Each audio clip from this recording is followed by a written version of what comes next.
applause for Mena. Right, as Mena said earlier, Nike's commitment to running has been along with standing. He would train. Standard. It's just like you athletes, you would train. Don't tell me you don't train. Okay? Like me, I train with my nasi lemak and mee goreng. Then I don't run. That's a different thing. But he trains. Are you here? Stand up, the 4x100. Alright. I don't know.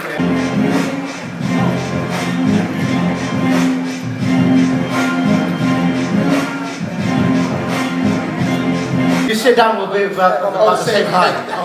Okay. He's still taller than me. Yeah, exactly. Yeah. First and foremost, on behalf of Nike Malaysia, it's truly an honor for you to come here all the way to Malaysia. Big round of applause for Carl Lewis, ladies and gentlemen.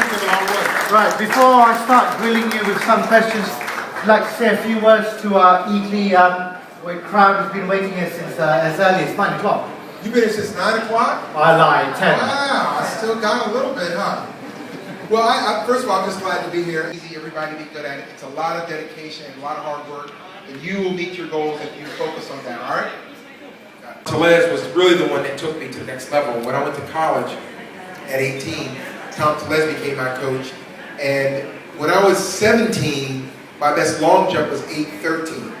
You know, so he took me from 8, yeah, I know. He's like, whoa, what's that all about? 8:13 when I was 17. And then he took me 30 years ago this year. And people still know him like he's alive and because of what he did and what he left and the legacy. So he was a big influence for me, not just athletically, but also from historical content. I've studied a lot about Hitler and everything he did and what he did with kids and the companies and everything he did. And I studied all of it. And it was just beyond an honor to one day try to emulate and unfortunately be able to emulate. That's an important thing, and when you do that, you become a leader. The athletes around you will follow it. Your career will be better, and you'll have more success.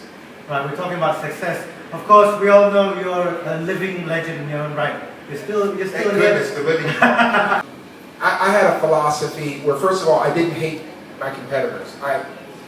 Whatever you guys want to run, that's it. Most of my competitors, I looked at it as like a business. It was my job that I loved.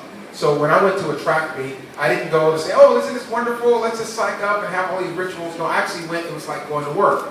So I studied, I knew what people's performances would be. I took it professionally. And my philosophy was when I went to the race, no matter who you were or what you were, I'm not here to party, I'm here to go to work. And my thing was, let's get the competition. You may sit here as a party. How about that?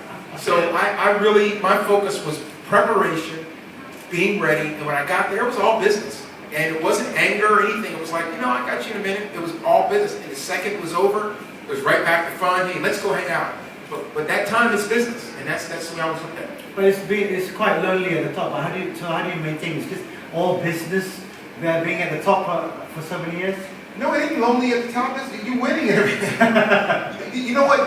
The thing is, when you're number one in the world, you can look at it two ways. You can say, I'm number one, or can I get better? Right. And so for me, it was always, can I get better?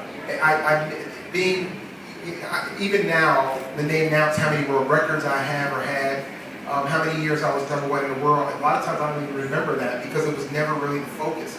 I had a funny thing when I used to get these big bonuses, of course, financial bonuses to win the medals. And a lot of times my manager would say, you know what you just made this week, because I wasn't thinking about that. Right. So focus on the competition. And when you're separated, when Leroy and I were at practice, we would do, or Mike Marsh, or Joe DeLoach, or all of these guys, we were at practice, we would try our hardest to kill each other in practice. It brought out the best of us. We went to a track meet, we wanted to win the track meet. But the second it was over, we didn't talk about it. We immediately went into the next phase. We have, if you take our 10 best stories, you ask Leroy's 10 best stories from his career when we were together, 9 of them would be like either we were hanging out, and one would be, oh yeah, by the way, we ran this race together one time. Because that's what it was about. So you have to have it separate, go to work and do your thing, and then go home and keep it down. But keep that family and faith and friends around you to keep you level, because sometimes you start to smell yourself, they say in America, and you know, some people need to kind of reel you in. But for an older crowd and after maybe a few little drinks, the last F would be a little different. No, you've also been This went right over their you've also been conferred the title Athlete of the Century, Right. being one of the greatest athletes of the present time. Now, my first question is, how do you deal with that?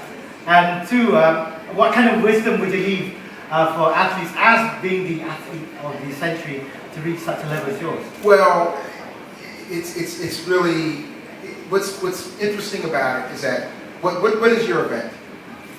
What's your event? Your 100 meters, okay. I guarantee you, when you run your 100 meters, it feels exactly how it feels when I run mine. Now, your best time is what? 10:72. So when you cross that line at 10:71, you feel the same way I felt when I ran 9:86. So it's all relative, and that's the thing that I think people get wrapped up in. So when they say you're an athlete of the century and all of that, I don't. That doesn't resonate to me, because I just ran to be better, and I had a great career, and I had a lot of success, but it was a lot of fun. So it's just. I guess in a way it's like this, you know, you all, who's in high, is anyone here in high school? But for an older crowd and after maybe a few little drinks, the last F would be a little different. No, you've also been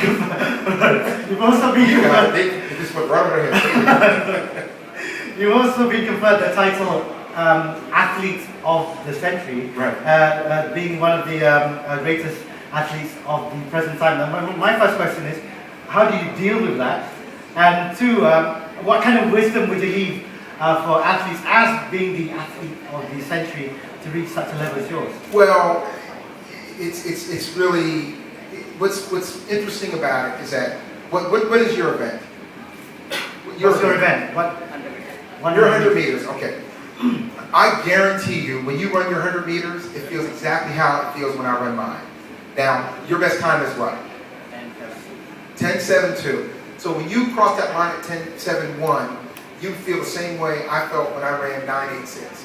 So it's all relative, and that's the thing that I think people get wrapped up in. So when they say you're an athlete of the century and all of that, I don't. That doesn't resonate to me, because I just ran to be better, and I had a great career, and I had a lot of success, but it was a lot of fun. So it's just. I guess in a way it's like this, you know, you all. Who's in high? Is anyone here in high school? I finished my career. I gave everything I had. I was a valedictorian, Right. you know, and you know what that means here? Okay, sometimes I'm like, excuse me. Anyway, I was number one in my class, and then I graduated. So, you know, it wasn't time for me to hang around at the school anymore. It was time to go to the next level. So I just lived that life, and so it's just. To me, sometimes it's bizarre. I understand it more now that I'm retired, but it's just kind of strange to think, gosh, you're the best athlete of the century, of all Olympians ever. It's just, I just ran down the street, you know, I still go to the bathroom and stuff, you know, I gotta watch my diet, you know, I got gray hair, all that stuff. I mean, why don't you take part of those things away and give my hair back color? You know, it's not, believe it or not. Monday normally. During the season. I'm doing in the morning. I'm doing the Monday morning. You train twice? Twice a day, yeah. Okay, that's the first problem. Very come on. And in the morning I will do the endurance run, long run. Like a long run? Long Every Monday? Yeah, depends on the program. Okay, and Monday afternoon? And then go to gym. What? Gym workout. I'm doing gym workout. What is that? So he goes to the gym. The gym workout. Gym workout. Okay. All right, so Wednesday? Gym as in lift weights and stuff? Yeah, and then the next day I'm doing like 300 meters for 3 times, 4 times.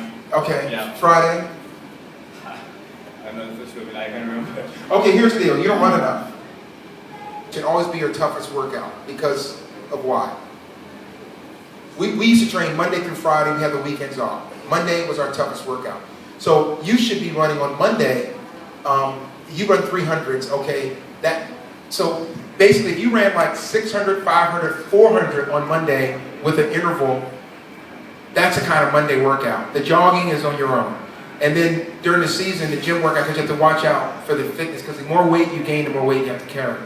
Wednesday, if you want to do 300s, that's fine, but you have to do, you would need to do them with a short interval, maybe 75 seconds, another 300. You're not running enough. That's why you're getting tired. So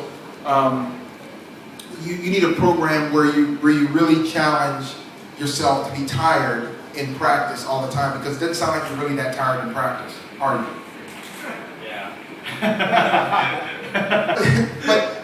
But when I did lift one year, it was off season. During the season, we got off because it's weight.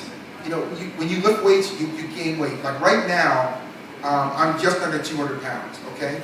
And I competed 20 pounds, 15 to 20 pounds lighter than I am now. And people say, oh my God, you're so slim.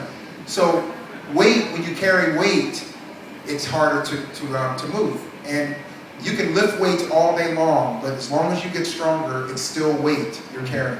So restrict your fitness gym lifting program to off season. Run a little bit more during the season. I bet your times will come down.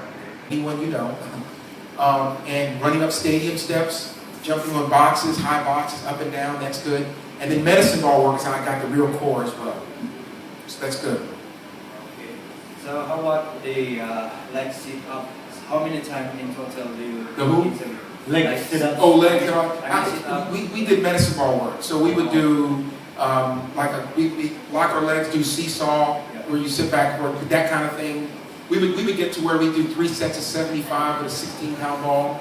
Oh. Yeah, stuff How like many that. times a week? Sorry? How many times a week? 3 times. Yeah. So but that's a good question, because the whole core is very important, and lifting and getting stronger. You really need to get the entire body stronger, and it's not just about muscle strength; it's muscular endurance. And so that's what your problem is. You're getting stronger, but you're not getting the endurance. And you're talking about that. So those are two very important components. You guys train together?